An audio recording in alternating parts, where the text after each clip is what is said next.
మృగాలు అడవిలో ఉంటాయి అనుకున్నాం, సమాజంలో ఉన్నాయి.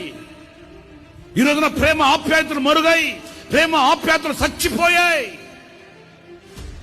మనిషికి మనిషి మీద కరుణ కలగట్లేదు, మనిషికి మానవత్వం కలిగి మనిషిని ప్రేమించాలని ఆశ కలగట్లేదు.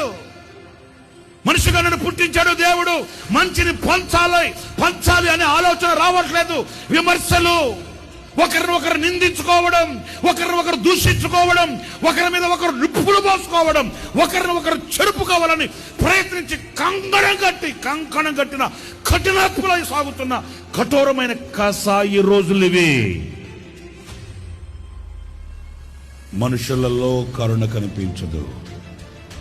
ఈ రాత్రి నా ప్రభు నీకు చెప్తున్నాడు, నువ్వు చెప్పిందంతయు నేను నీకు చేస్తాను, నీ మీద నాకు కటాక్షము కలుగుతున్నది.